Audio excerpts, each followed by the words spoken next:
मंत्री प्रहलाद पटेल के विवादित बयान पर कांग्रेस अब हमलावर हो गई है।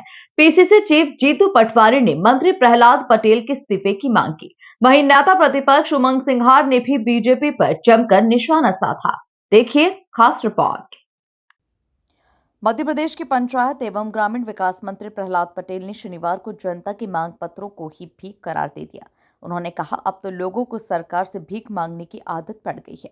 नेता आते हैं, एक टोकना कागज मिलता है उनको। मंत्री पटेल के इस बयान पर जीतू पटवारी ने निशाना साधा।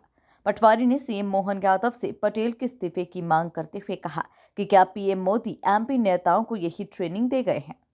आदरणीय देश के प्रधान सेवक, देश के प्रधानमंत्री नरेंद्र मोदी जी, आदरणीय जेपी नड्डा जी, आदरणीय मुख्यमंत्री जी मोहन यादव साहब और आदरणीय भारतीय जनता पार्टी के प्रदेश अध्यक्ष जी, एक मंत्री ने जनता को कहा कि आप भिखमंगे हो। प्रहलाद पटेल जी ने वक्तव्य दिया और ये कहा कि जनता भीख मांगती है। जनता अपने हकों की लड़ाई अगर सरकार से नहीं लड़े, मंत्रियों से नहीं लड़े, जनप्रतिनिधियों से नहीं लड़े, अपनी समस्याओं को लेकर जनता सरकार के नुमाइंदों के पास नहीं जाए, जनप्रतिनिधियों के पास नहीं जाए तो किसके पास जाए।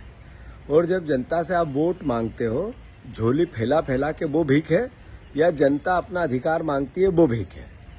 मैं मानता हूं कि भारतीय जनता पार्टी पूरी मध्य प्रदेश इकाई, उसने मध्य प्रदेश की जनता को कहा है कि आप भिखारी हो क्योंकि आप आपका हक मांग रहे हो। ये केवल प्रहलाद पटेल नहीं बोले, ये भारतीय जनता पार्टी पूरी पार्टी का उनके वक्तव्य के पीछे सोच है। और अगर ये सोच नहीं है तो फिर प्रहलाद पटेल का आप इस्तीफा लेना चाहिए। अगर देश के प्रधानमंत्री इतने संवेदनशील है, अभी सांसद और विधायकों को ट्रेनिंग देके गए, लोक व्यवहार सिखा के गए, जनता के सामने कैसे प्रस्तुत होना है इस बात को कह के गए, तो क्या ये ट्रेनिंग देके गए प्रधानमंत्री कि जनता को आप भिखारी कहो? मैं फिर से चेतावनी देता हूं मोहन यादव जी को, जेपी नड्डा जी को, देश के प्रधानमंत्री जी से भी आग्रह करता हूं, प्रहलाद पटेल का अगर इस्तीफा नहीं लिया तो ये सर्वविदित होगा कि भारतीय जनता पार्टी पूरी ने कहा कि जनता भिखारी है। और मैं प्रदेश की जनता से भी आग्रह करना चाहता हूं, बहुत हम्बल, बहुत विनम्र, मैं माफी मांगते हुए बहुत बहुत बहुत बहुत डर के ये बात कहना चाहता हूं, ये प्रहलाद पटेल नहीं बोले, ये आपने एक तरफा वोट दिए इनको, एक तरफा आपने इनको समर्थन दिया। ये जो मुद्दों पे आपने वोट नहीं दिया, सिर्फ नफरत और घृणा और पोलराइजेशन पे वोट दिया, उसका चरित्र बोल रहा है। मैं मध्य प्रदेश की जनता से आग्रह करता हूं, अरे आपकी बेटियों को उन्होंने 3,000 देने का बोला था, दिया नहीं। अगर वो बात होती है तो ये उनको भिखारी कहते हैं। आप किसान भाइयों को मैं कहना चाहता हूं कि 2700 और 3100 के दाम मांगते हैं। इनने जब घोषणा पत्र किया था तो ये सबको भिखारी कहते हैं। 450 के गैस सिलेंडर गरीबों को कहना चाहता हूं, आपको बोला था नहीं दिया। अगर आप महंगाई की बात करते तो आपको भिखारी कहना चाहते हैं।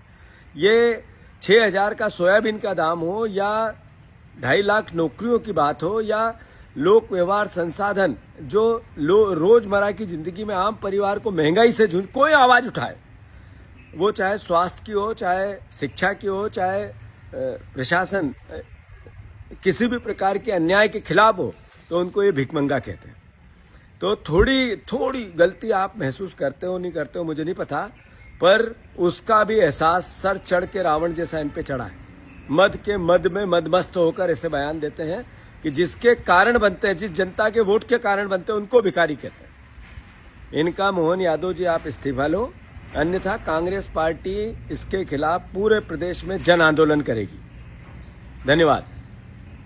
वहीं नेता प्रतिपक्ष उमंग सिंघार ने कहा कि आम जनता न्याय के लिए आती है, वो भिखारी नहीं हो सकती। प्रहलाद पटेल किसको भिखारी कह रहे हैं, ये स्पष्ट करना चाहिए। देखिए, मैं समझता हूँ कि आम जनता के काम करना सरकार के मंत्रियों का फर्ज है, लेकिन गरीब है, निश्चित तौर से कोई रहता है तो पीड़ित पक्ष स्वाभाविक न्याय के लिए आता है, तो वो भिखारी नहीं हो सकता। दूसरी बात ये कहना चाहूँगा, प्रहलाद पटेल जी बड़े गंभीर और वरिष्ठ मंत्री है, तो अब उन्होंने किस भाव से कहा मुझे नहीं पता, लेकिन मैं इतना जरूर कहना चाहता हूँ कि प्रदेश की जनता को आप भिखारी कह रहे या किन को भिखारी कह रहे, भारतीय जनता पार्टी की सरकार को स्पष्ट करना चाहिए। और रही योजनाओं की बात, उन योजनाओं पे हमें फोकस करना चाहिए सरकार को, जिससे सभी वर्गों का, महिला हो, युवा हो, उद्यमी हो, किसान हो, उनका कैसे फायदा हो सके, जब ये प्रदेश आत्मनिर्भर हो सकता है। देखिए, अब ये सामान्य बात है, कहीं भी जाते तो 10 लोग अपने पक्ष रखते हैं, पीड़ित पक्ष न्याय के लिए। और अगर कोई अधिकारी अगर नहीं सुन रहा है जिले में, ब्लॉक में, तो निश्चित तौर से सरकार या जो बैठे नेता, जनप्रतिनिधि, हम भी बैठे तो हम लोग उसे न्याय की आवाज़ उठाने की बात करते हैं। तो इसमें इरिटेट नहीं होना चाहिए। मैं समझता हूँ कि तत्काल जो भी व्यक्ति आया उसको न्याय मिलना चाहिए। फिर सीएम ऑनलाइन क्यों है? सीएम ऑनलाइन में हजारों शिकायतें पड़ी है, क्यों नहीं हो पा रही है? तो ये सिस्टम तो बना देते हैं, लेकिन सिस्टम के प्रति जवाबदार कौन हो? क्या मुख्यमंत्री जवाबदार, कलेक्टर जवाबदार, कौन जवाबदार? स्पष्ट होना चाहिए। प्रमुख सचिव, चीफ सेक्रेटरी को भी इसमें संज्ञान लेना चाहिए कि हजारों आवेदन प्रदेश के अंदर पेंडिंग पड़े, उस पर तत्काल निराकरण होना चाहिए। कुल मिलाकर प्रहलाद पटेल के बयान ने सत्ता और संगठन के लिए मुश्किलें खड़ी कर दी है। कांग्रेस अब इस बयान को भुनाने में जुट गई है। Bureau report, MP news, Bhopal.